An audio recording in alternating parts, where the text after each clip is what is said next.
Welcome to EU Untangled, the podcast that untangles EU policies and politics. Behind the mic are, as always, me, Victor Aguilar. And Alex Roth.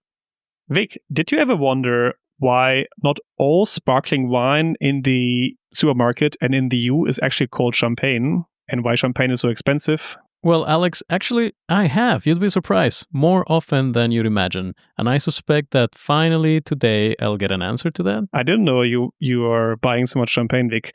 Well, the answer to that lies in a system which is called geographic indications. That sounds a bit boring maybe at first sight, but it's quite interesting. So there are some products that have a clear connection to location and production methods, and they are protected, something like champagne.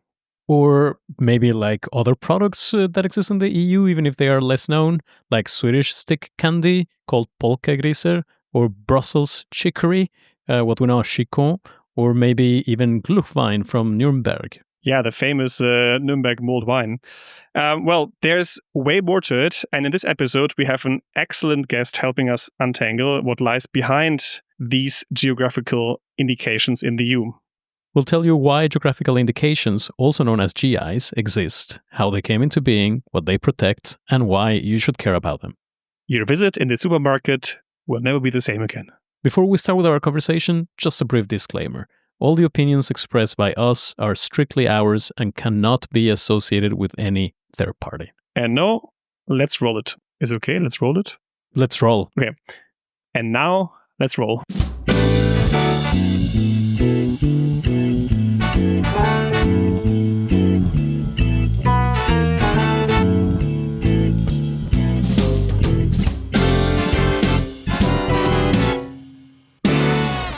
Hello everyone and welcome to EU Untangled. Today we have an exciting episode ahead of us and we have the perfect guest, Andrea Zappalaglio, who is an international consultant and specialist in intellectual property law with a specific interest in the law of geographical indications. He's an associate professor in intellectual property law at the University of Leeds in the UK, and he has published extensively on the topic of geographical indications. He's a co-editor of the book The Future of Geographical Indications, European and Global Perspectives, which was published earlier this year. Andrea, welcome to EU Untangled. Thank you. Thanks for having me. Andrea, can we maybe start with the easiest and maybe also the most difficult question? I don't know. What is a geographical indication? Well, a geographical indication is, first of all, an intellectual property right. So just like, patents, trademarks, copyright. It is special because it protects the names of things which are inherently linked to a specific place. So usually they are goods such as foods, wines, spirits, crafts, etc. Mm-hmm. Could you give us perhaps some examples of some kinds of geographical indications that we can find in the European Union? Well, probably the most famous GI in the world is champagne wine. I think I've heard of it. and maybe you drink it on special occasions. And only special occasions. Yes. And the point is that it's of course not just a generic kind of sparkling wine. It is a very specific product coming from a very specific region from northeastern France. Mm-hmm. And so it embodies a specific know-how, a specific history, a specific tradition. That's what GIs are about. Right. So when I am drinking champagne at this very special occasion, I'm not just drinking sparkling wine. I'm also, in a way, enjoying this very specific way in which French producers of this specific wine make it. So it comes with a history and it comes also, I guess, with the properties of the place where it was produced. Correct. So when you're partying with a bottle of champagne, you're doing the same thing the kings of France used to do 300, 400 years ago. Andrea, you said before a GI is a type of intellectual property. Who owns then this geographical indication? That's a funny aspect of GIs, which sets them apart from every other member of the IP family. So essentially, if you think of, let's say, the most famous IP rights, like patents, trademarks, they have a specific owner that is the guy who decides to apply for it. GIs are a bit special in this sense because we don't say GIs have owners. They have users or beneficiaries because essentially the applicants set a specific standard, a specific set of rules, and at least in theory, anyone who produces a product following the rules can use the name. So we could go all together in the Champagne region and start producing champagne as long as we respect the rules, the specification. Hmm.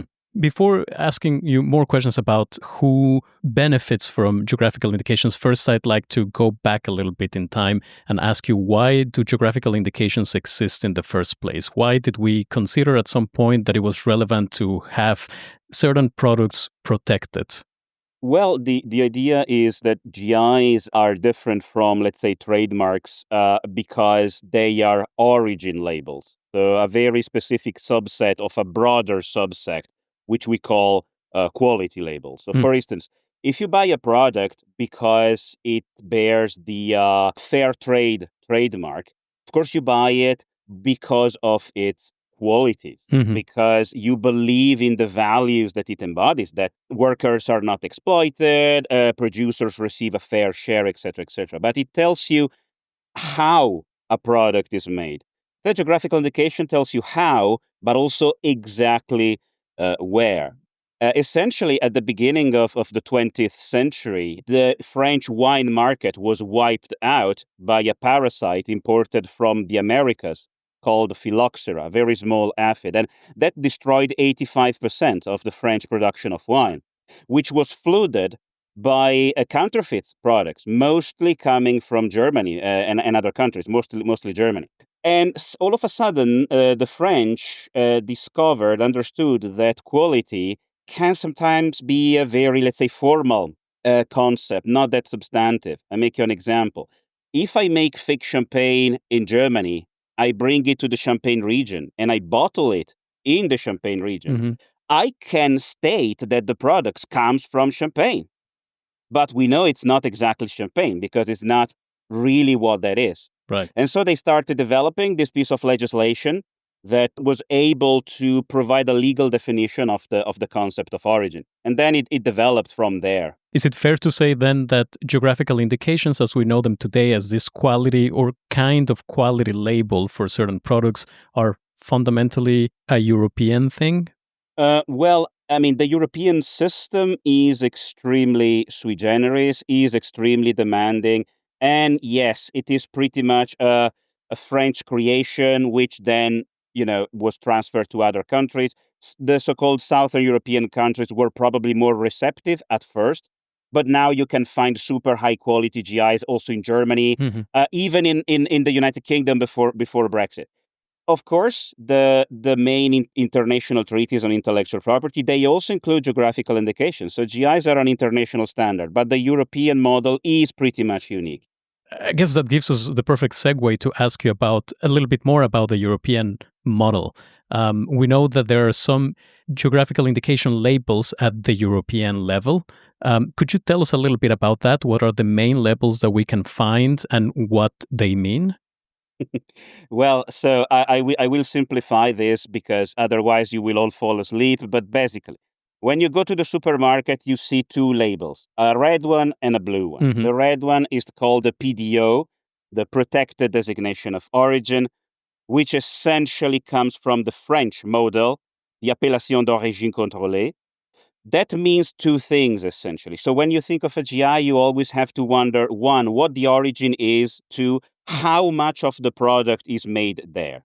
So if you find a PDO, it means that the product has a very strong, also, let's say, physical connection to a specific place. It means the specificities of the place, climate, soil, environment, determine the key characteristics of the product, and everything about that product is made in the designated area. Right. So the raw materials are sourced from there, the water you used is sourced from there, etc. PGI is the blue label. That's more an international standard, which was developed as a compromise between a number of things, mostly the tradition of Germany, UK, and then, when they had to negotiate international standard, it proved more successful because it is more flexible. In that case, you can prove also, you can have a PGI also if you prove a reputational link. So you can show that the consumers perceive a product as coming from a place with a given name. I make you an example. Salmon, for instance, you maybe think instinctively of Scotland because that's a country which has a specific reputation and consumers are willing to pay more. Or, quoting an Italian product, mortadella di Bologna, that's something that is pretty common on the market and consumers associate that product with that specific place. You see that it works best, the PGI, with products that don't grow from the soil because the PDO was designed with wine in mind. Mm-hmm. And there you have a pretty intuitive link between the product and the place because, it grows. I mean, grapevines grow from the soil. You don't have that with other products. Then, with non-agricultural products and spirits, we have something which is called GI, but it's identical to the PGI. But we call it GI because we love complicating things, but it's exactly the same thing. So in a way, we have these three main labels at the European level, but I imagine that there are also quality labels at the national or perhaps even the local level. Am I right? A number of them, mostly in Southern European countries. I don't know, I can think of the Label Rouge in France or some local denominations in Italy, but those are not EU law. So they are managed at the local level, you enforce them at the local level, and they are not part neither of regional EU law or even of international law. You can be as detailed as you want at the national level if you feel like doing this. Some labels have been massively successful. The French Label Rouge is very successful. Mm-hmm. Other certifications, national certifications, have not been that successful. But there are, for instance, like a number of national labels. Also, you mentioned before the appellation, the French one, the AOC. We see on wine bottles. We see in Italy the DOC or the DOCG. Are these just like local spellings of the European label, or how do these national labels compare to the logos, to the red one and the blue one you mentioned earlier? How is the relationship between these two linkages of EU and local level? I see you want to go on a technical level. So long story short, of course, you know that the EU legislation is much more recent than the national legislation. So like the French legislation on wines dates back to the 1920s. The first EU wine regulations, I mean the GI ones, date back to 2008, if I'm not mistaken. So the idea was they found a plethora, large number of local national denominations. They simply said, you keep them as long as these comply with the European standard.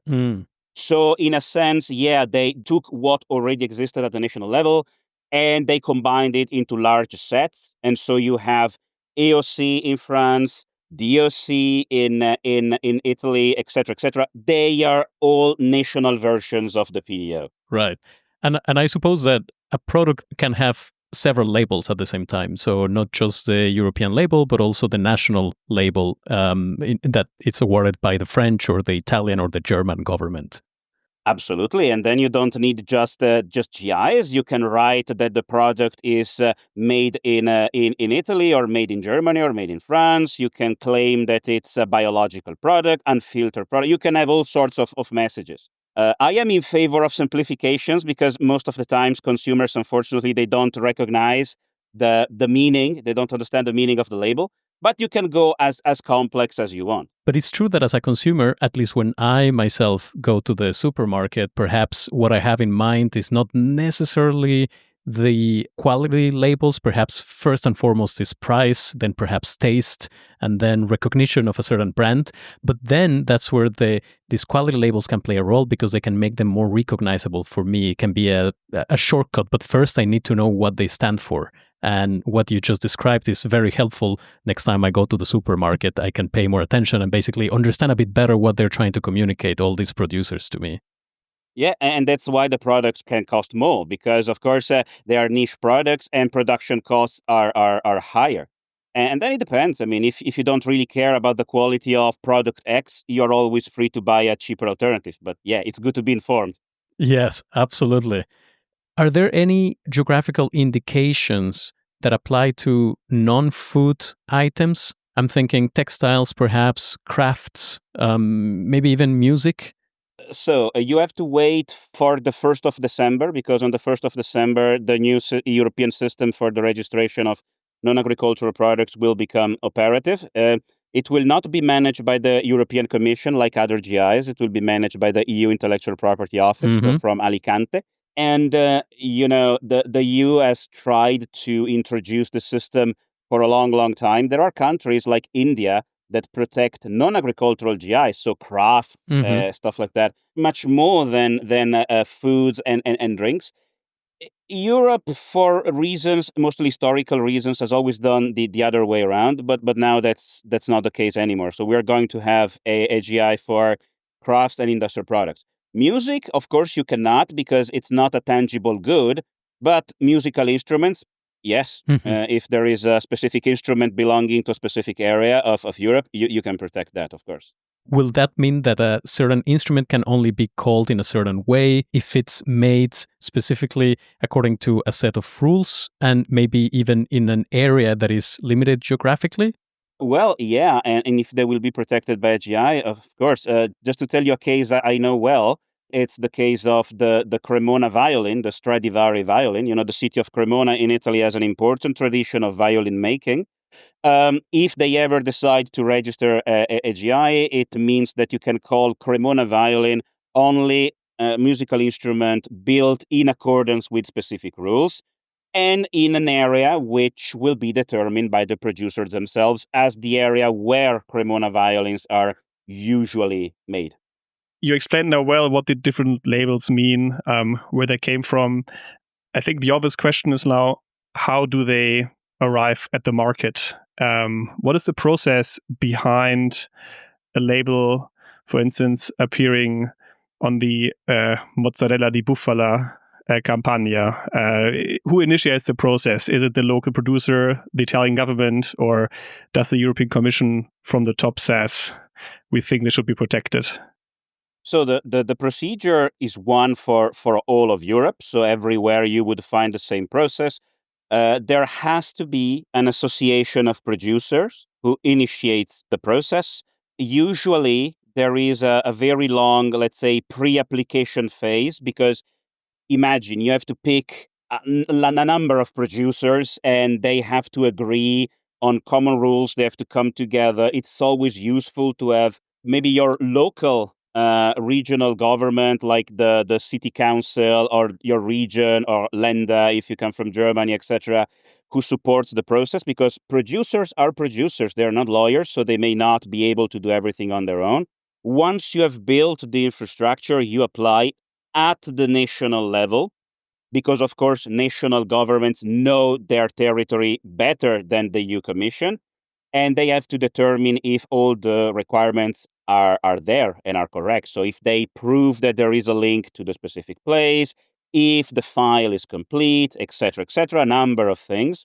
Once the national phase is over, the national government submits the file to the Commission for a second scrutiny, and eventually you have your PDO or PDGI, depending on what you applied for. That kind of like raises for me a bit the question, how does the European Commission decides whether a product is really a local product? So let's stick to the mozzarella case. It's really a mozzarella that is made only in that region, because I could also imagine there are indeed, and mozzarella is not a GI, because indeed I can also make mozzarella in entire Europe, but mozzarella bufala campagna can only be made in a region. Can you maybe explain a bit how the Commission decides on that? I can imagine it can be difficult to assess that, no? Because also, if you define a product that suddenly can only produce in a region, all the other producers obviously are cut out.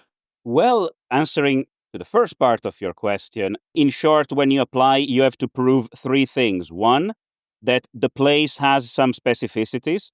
So, for instance, that the area where you can produce the mozzarella di bufala campana, which is the area of Naples, Caserta, that area there, you have to prove it has specificities. Second, you have to prove that the product has specificities, which sets it apart from similar kinds of products, cheeses in this case. Three, you must prove that the two things are connected, so that the specificities of the product and the specificity of the land are connected. Of course, from a substantive perspective, most of the work is done at the national level, because there you will have experts, usually at the Ministry of Agriculture, universities, research centers, regions, whatever, who can provide expertise.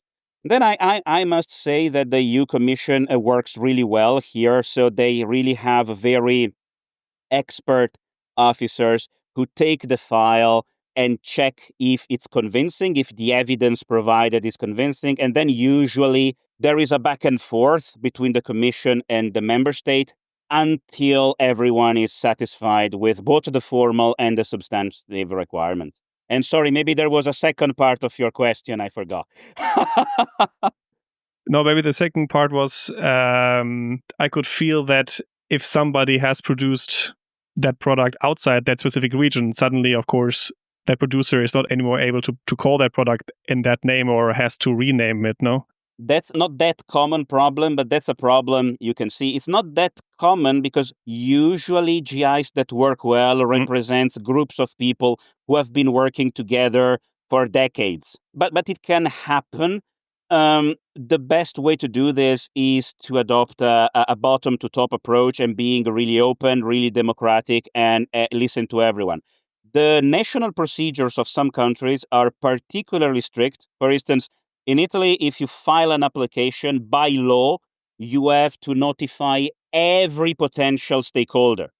So if you want to register a ham, let's say, you have to notify all local producers, all regional producers, the National Association of Ham Producers, the city councils, the region, the state. And if you don't do it, it will be done by the competent public officers. So there is this idea that you have to build this broad group of stakeholders to prevent these unfair problems, you know. Mm-hmm. And Andrea, it makes me think about why certain EU countries have more geographical indications than others. So you have, I guess, France and Italy leading the list, probably the other way around, Italy first, then France, perhaps followed by Spain. And then towards the end of that list, you have other EU countries that perhaps are smaller. And it makes me wonder why that is the case. Is it that some countries are just better at organizing their processes to protect certain food or drinks? Or is it that some are stricter than others, or simply that some countries have better arguments when it comes to what makes their geography perhaps a bit more special, or that can add certain flavors or characteristics to the food and drinks that they produce? What is it? So it's a mix of everything you said. So Italy and France together represent approximately 40% of all EU registered GIs. Italy has more than 900, France has 800.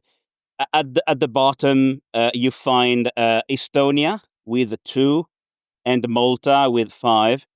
So it's a matter of interest, it's a matter of resources, but there is also a lot of, let's say, the national spirit involved, if you understand what I mean. So essentially, in short, interest and resources. So if you believe that you can make money out of GIs, you can promote your tourism, you can use it as a mean of nation branding, and you have people capable of developing these things, so consultants who can help out, a government willing to invest, whatever, you will develop a lot of GIs. Mm-hmm. Other countries have a different tradition. Now, especially after World War I, so where there was a kind of a return to a very, very strong national spirit, and at the same time, the countryside gradually started becoming less poor than in the 19th century.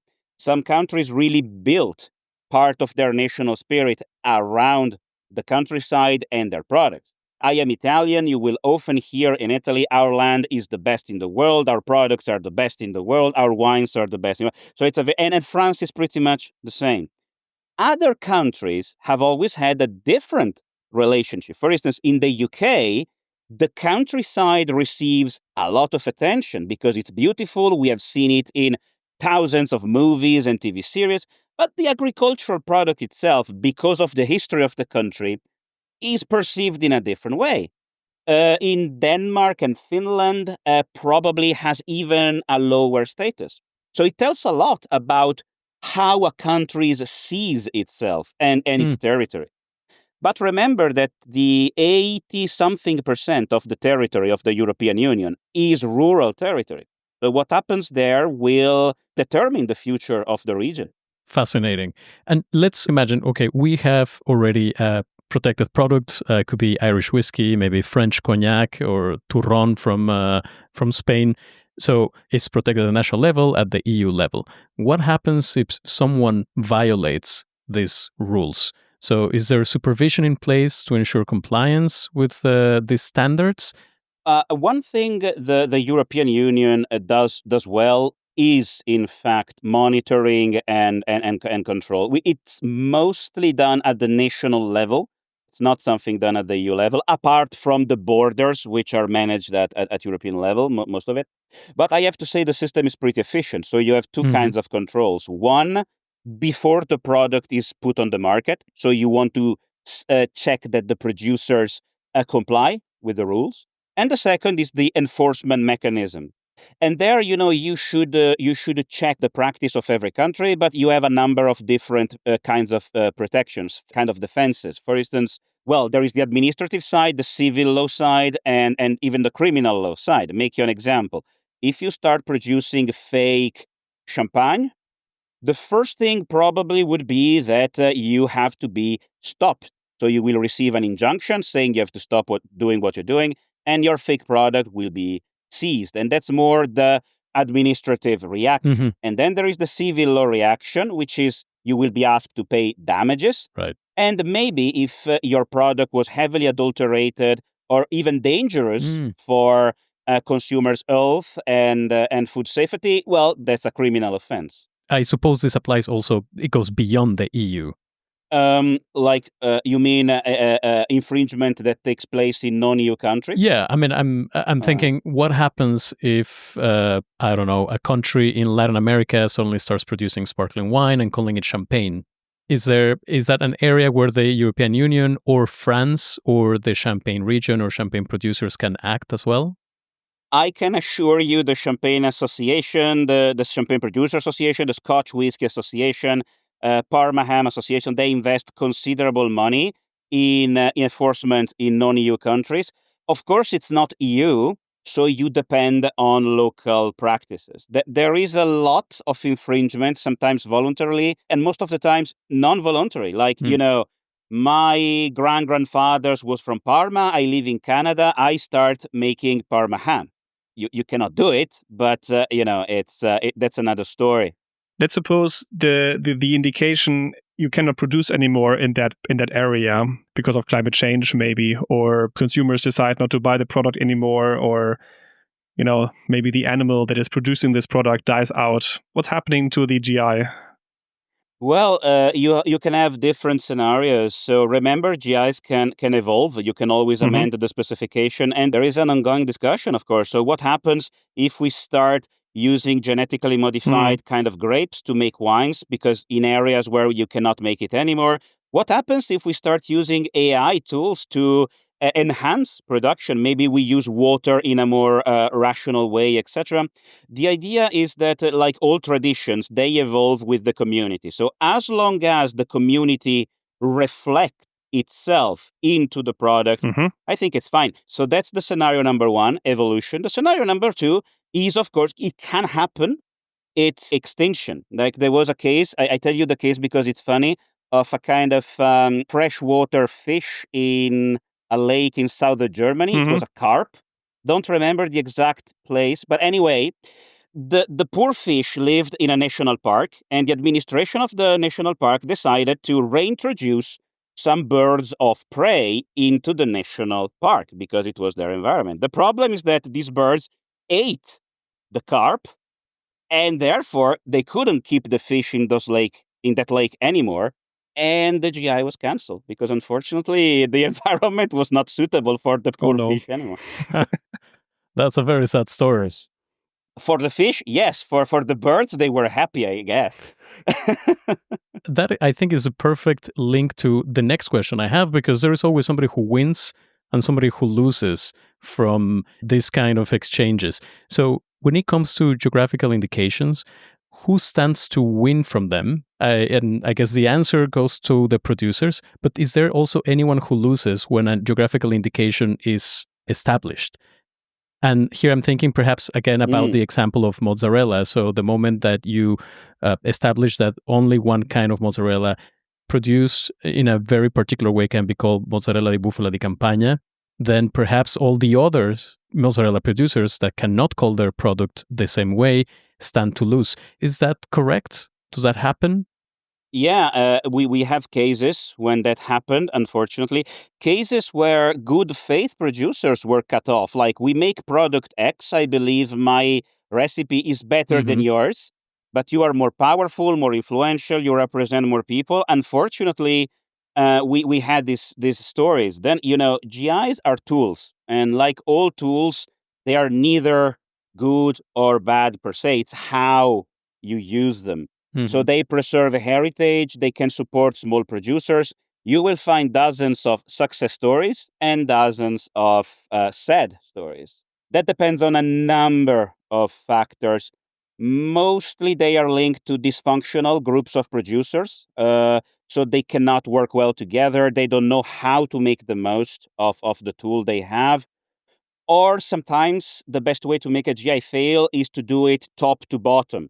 So the Ministry of Agriculture believes it's a great idea to register GI X, but no one knows that GI exists. It represents no one and nothing, and it's the best way to fail. In the preparation of the episode, we also stumbled over a number from the Eurobarometer that says only around 19 or 20% of European customers actually are aware or know about the European GI system, so the one you had mentioned before. And so we were actually wondering, maybe as a bit of a provocative question, is it worth all the hassle? If in the end only a fraction of consumers are aware of the system, all this like certification, all the, let's say, bureaucracy behind it? Well, the short answer is I think so. I think the answer should be yes, because the label you see on products is just the last ring in a chain. So they are called quality schemes because they are schemes. So they include better protection against infringement. They include some benefits in terms of funding for rural development, etc., etc. They encourage people from coming together, start working together. They can stimulate tourism if you use them well. So the Eurobarometer has been updated maybe because the figure I knew was even lower than 19-20%, was like 15-16%. So it's going well.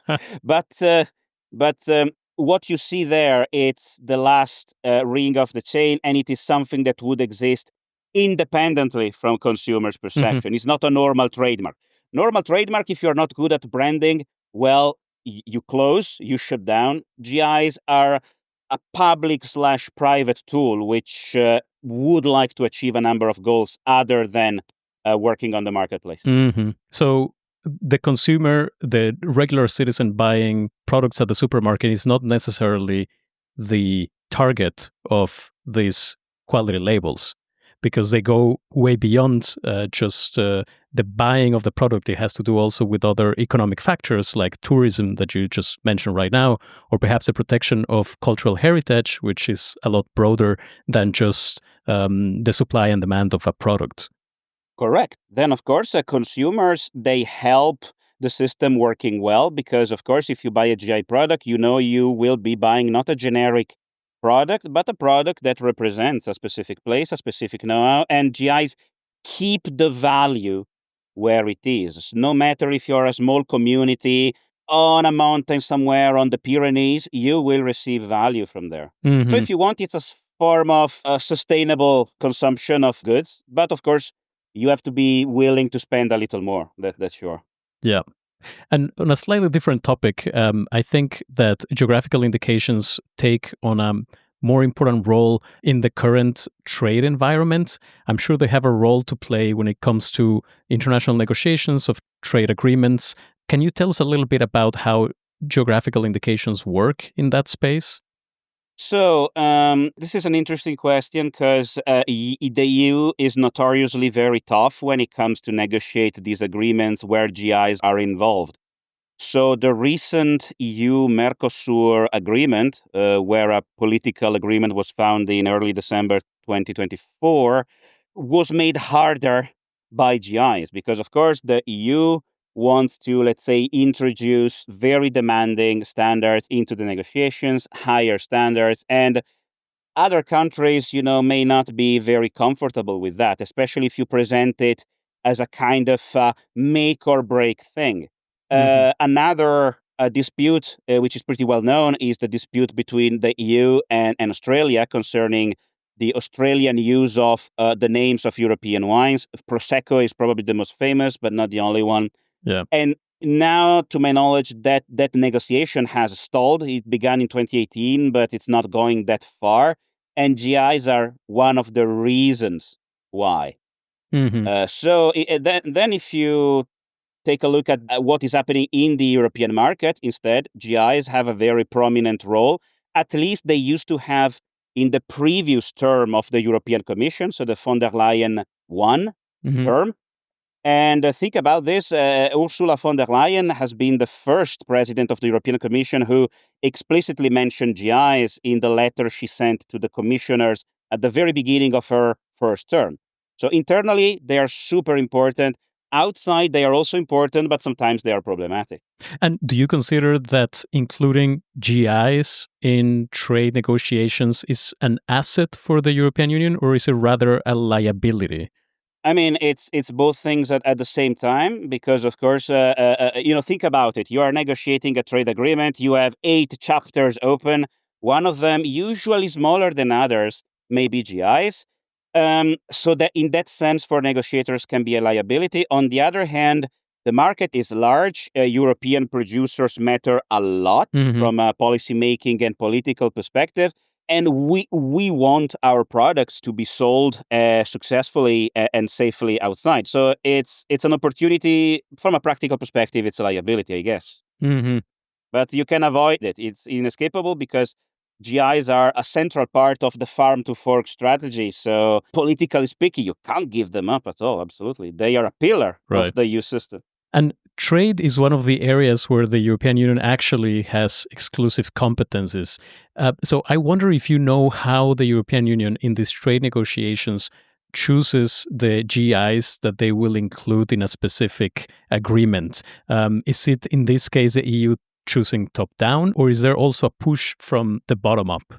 No, it's usually top-down. So if you take a look at the lists which are attached to these negotiations, you will always find the usual 50 products. But on the other hand, I think it's a bit unfair. But on the other hand, I understand. You have to push what can sell. Cognac is bought and sold everywhere in the world. Maybe a very, very niche product. Most GI products don't sell substantially outside their own region. So why go and create problems with Mercosur, Australia, Canada for products that they won't ever sell even on the national level? And what does it mean that a GI is included in a trade agreement? We were also playing a little bit with this database that the EU has, listing all the geographical indications around the different EU member states. And when you click on some of them, let's go back to Champagne. Champagne is recognized by a number of trade partners outside of the EU, but not everyone. So what does it mean that some countries are shown there, and what does it mean that the rest are not there? How is that different for a product like Champagne? Well, normally what happens is that there are negotiations. The EU shares a list of products. The other country, let's say, I don't know, China, for instance, submits another list of products. And the idea is we bind ourselves to provide full protection to this product as if we were in the EU, or anyway, a level of protection comparable to what you find. Got it. Of course, the world is very large. So if you don't sell champagne in region X, probably you're not that interested in finding an agreement. And then it depends, of course. There are countries, for instance, China is very interested in GIs. So negotiating with them is probably easier than negotiating with, say, Canada or the United States, which consider it a kind of a protectionist measures, not even well disguised. Why is China showing so much interest in geographical indications? Just like Europe, they are a large region. They have a very ancient history and they are very proud of it and they produce a lot. It's also soft power if you think about it, So you can say in Asia, we are the number one producers of high quality niche food, blah, blah, blah. And of course, there are very large Chinese communities everywhere on earth. So. To move a bit to the last point of our conversation, how do you see then GIs in the current times when, looming trade wars are on the way and trade becomes more difficult? Do you see that actually the GI could then be less successful on a global level and we're seeing champagne producers in the world outside Europe? So the honest answer is that we live in such complicated times that no one can provide an answer. What I can tell you is that during the previous term of the European Commission, GIs were very popular. Now, not that much anymore, but also the Green Deal looks less popular now than it was, let's say, before COVID. So we had COVID, Russian invasion of Ukraine, energy crisis, and now, of course, a new US presidency. So no one really knows. Of course, you ask me today, it's a very, very difficult scenario. But maybe in 6 months, things have changed. Who knows? In my honest opinion, this is not the European Commission we had 5 years ago. And that's not the world we had 5 years ago.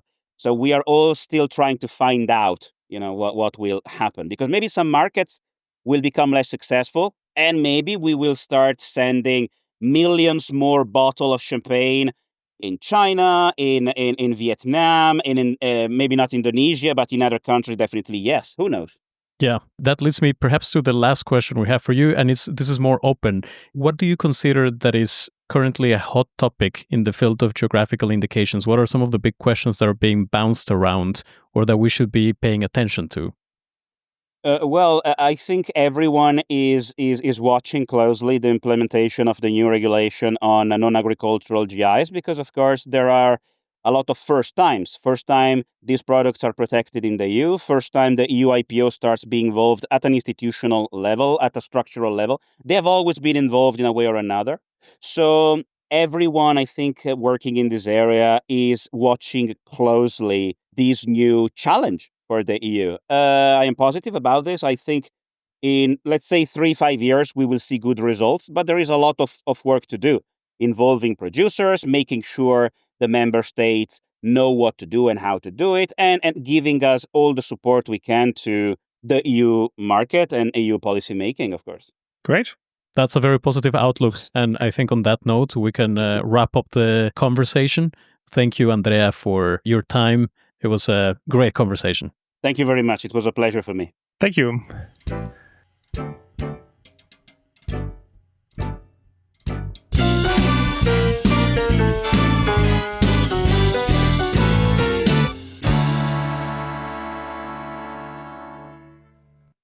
That was our conversation with Andrea Zappalaglio on geographical indications in the EU. If you enjoyed the episode, please consider leaving us a rating or review on your favorite podcast platform. That would really help us and others to discover the show.